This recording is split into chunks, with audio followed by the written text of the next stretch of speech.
जब भी कोई व्यक्ति गौतम बुद्ध के संघ में शामिल होता था तो बुद्ध उसे सबसे पहले शांत रहने के लिए कहते थे। ध्यान की अवस्था में जाने से पहले उस भिक्षु को शांत रहना सिखाया जाता था। आज के दौर में हर तरफ सौरी शोर है।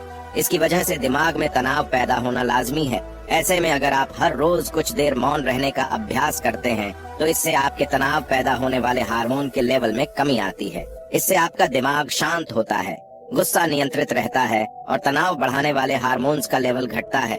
आज के इस वीडियो में हम जानेंगे कि किन मौकों पर हमें शांत रहना है और किन मौकों पर हमें बोलना है और शांत रहने से हमारे अंदर क्या बदलाव आ सकता है।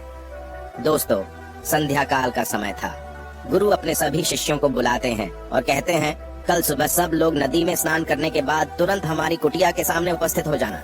सभी इसी से हैरान रह जाते हैं कि हम लोगों ने कुछ गलती की है क्या, लेकिन गुस्से से यह कहते हैं कि हो सकता है कि गुरुजी कल सुबह कुछ अच्छी बात बताने वाले हैं।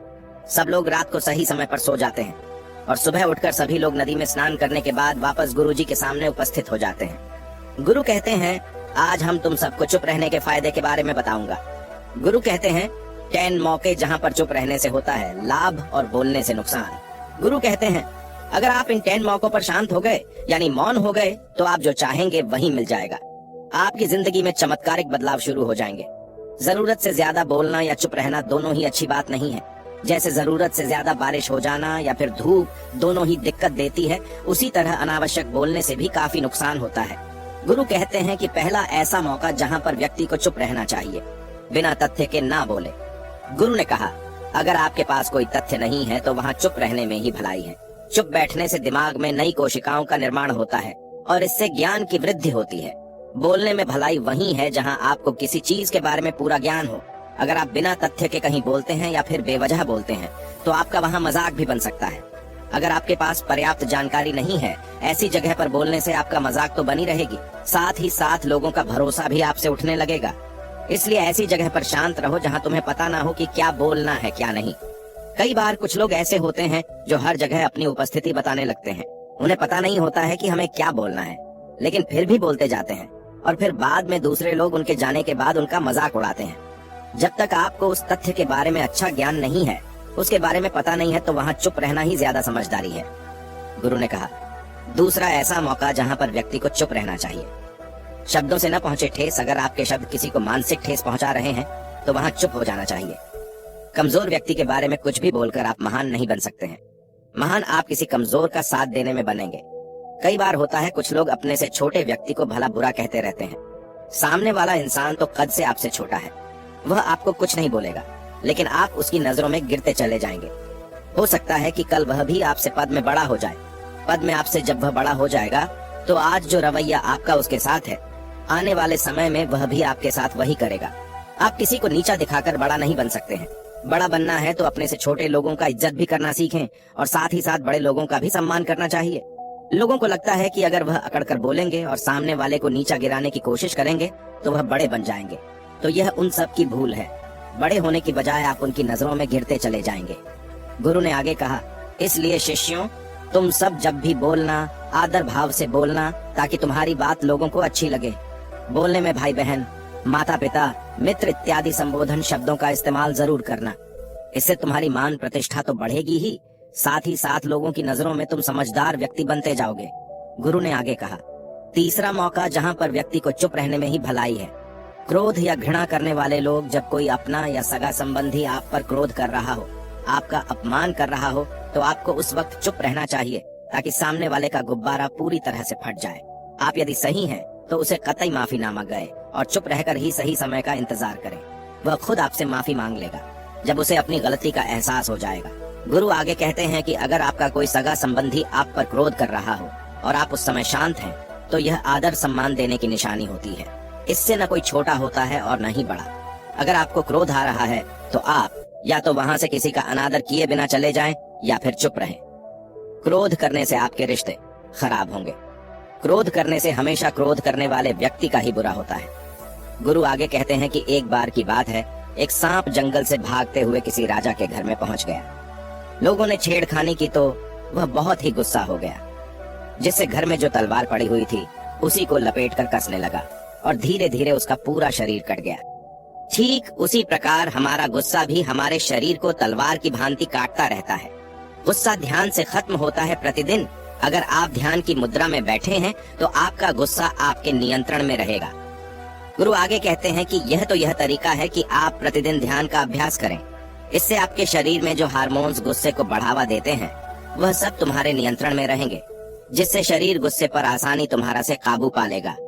लेकिन एक तरीका यह भी है कि जब भी आपको गुस्सा आए तो आप यह समझने का प्रयास करो कि क्या मेरा गुस्सा जायज है या नहीं। हमें वहां पर बोलना चाहिए कि नहीं। जब आप खुद इस बात का आकलन लगा पाएंगे तो आपको खुद पता चल जाएगा कि हमें गुस्सा करना चाहिए या नहीं। फिर भी आपको गुस्सा आ रहा है तो आप वहां से हटने का प्रयास करें, वहां से दूर चले जाएं। धीरे धीरे समय के साथ आपका दिमाग शांत हो जाएगा। गुरु ने कहा, चौथा ऐसा मौका जहां पर इंसान को बहुत ही समझदारी के साथ काम लेना चाहिए, वहां पर आपको चुप रहना ही चाहिए जहां पर उस मुद्दे से आपका कोई संबंध ना हो। अगर आपका किसी मुद्दे से कोई संबंध ना हो तो वहां आपका चुप रहना बनता है। बिना किसी वजह अगर आप दूसरे के मुद्दे पर बोलेंगे तो यह आपके लिए अनिष्टकारी होगा। इसमें केवल और केवल आपका ही नुकसान है। जल्द ही आप किसी दो लोगों के बीच हो रहे विवाद में जल्दी अपनी टांग न डालें। अगर सामने वाला आपको बुला रहा है अपना झगड़ा शांत करवाने के लिए तो ही आप वहां पर जाएं।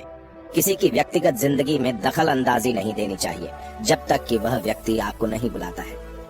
अपने झगड़े को शांत करवाने के लिए कुछ लोग फालतू में दूसरे के विवाद में कूद पड़ते हैं। इससे उनके मान सम्मान मर्यादा पर लोग उंगली उठाने लगते हैं। गुरु कहते हैं कि 10 मौकों में 5वां ऐसा मौका जहां पर व्यक्ति को बहुत ही समझदारी के साथ चुप रहना चाहिए। आपके शब्दों से किसी मित्र को हानि न पहुंचे।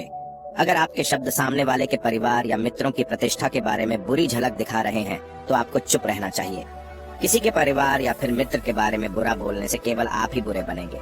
जो चीज आसानी से खत्म की जा सकती है उसे अपने शब्दों से बड़ा न करें। बिना चिल्लाए बात करने का प्रयास करते रहना चाहिए। अगर आप बिना चिल्लाए कोई बात नहीं कह सकते तो आपका चुप रहने में ही भलाई है। किसी पर चिल्लाने से आपके व्यवहार के बारे में पता चलता है। ज्यादा बोलने से चीजें हमेशा खराब ही होती हैं। कई बार कुछ रिश्ते ज्यादा तेज बोलने की वजह से टूट जाते हैं। इसलिए अपनी आवाज में मीठापन लाएं। आपके शब्दों से आपके दोस्त को हानि नहीं पहुंचनी चाहिए।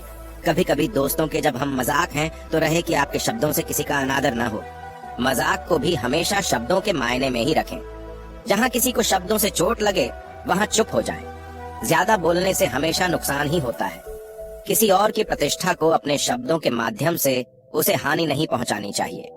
यदि आपके शब्दों से किसी और की प्रतिष्ठा को ठेस पहुंच रही है तो वहां आपको चुप हो जाना चाहिए। जब कोई व्यक्ति आपके सामने नहीं है तो आप उस व्यक्ति के बारे में बुरे शब्द किसी तीसरे व्यक्ति के सामने न बोलें। गुरु कहते हैं, छठा मौका जहां पर व्यक्ति को चुप रहना चाहिए, जब कोई कर रहा हो किसी की बुराई।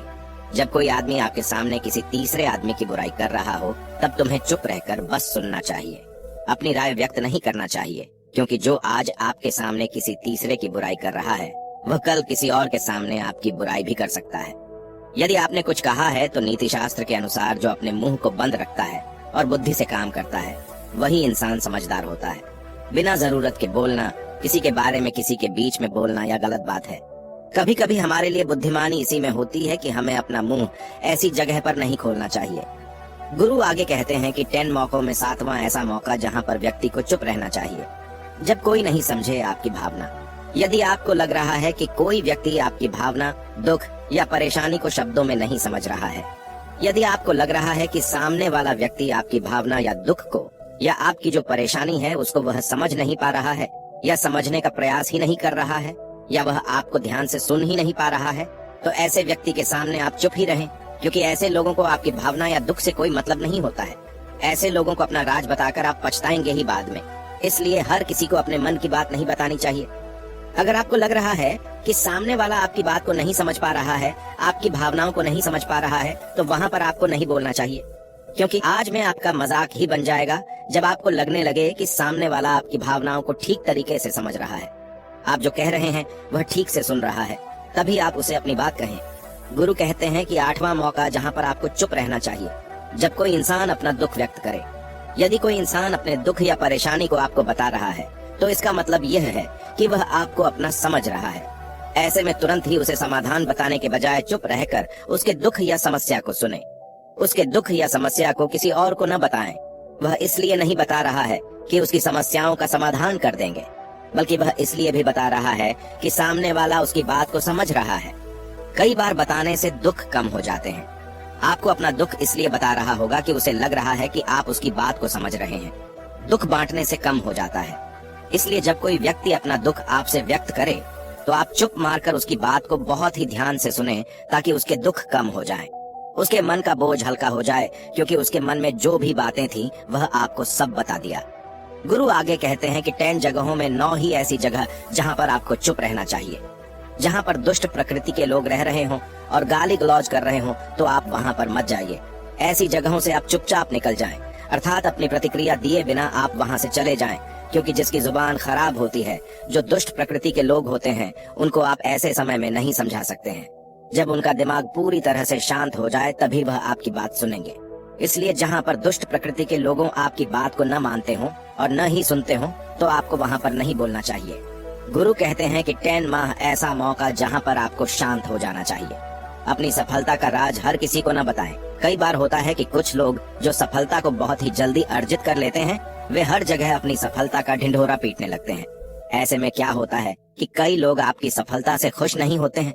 अगर आप अपनी सफलता का जबरदस्ती लोगों में ढिंढोरा पिटवा रहे हैं तो लोगों की नकारात्मक ऊर्जा आपको प्रभावित कर सकती है। जब आप सफल होंगे तो सबको पता चल जाएगा कि आप सफल हो गए हैं। ढिंढोरा पीटने से नुकसान आपका ही होगा। इतना कहकर गुरु ने कहा, शिष्यों, आज के लिए बस इतना ही।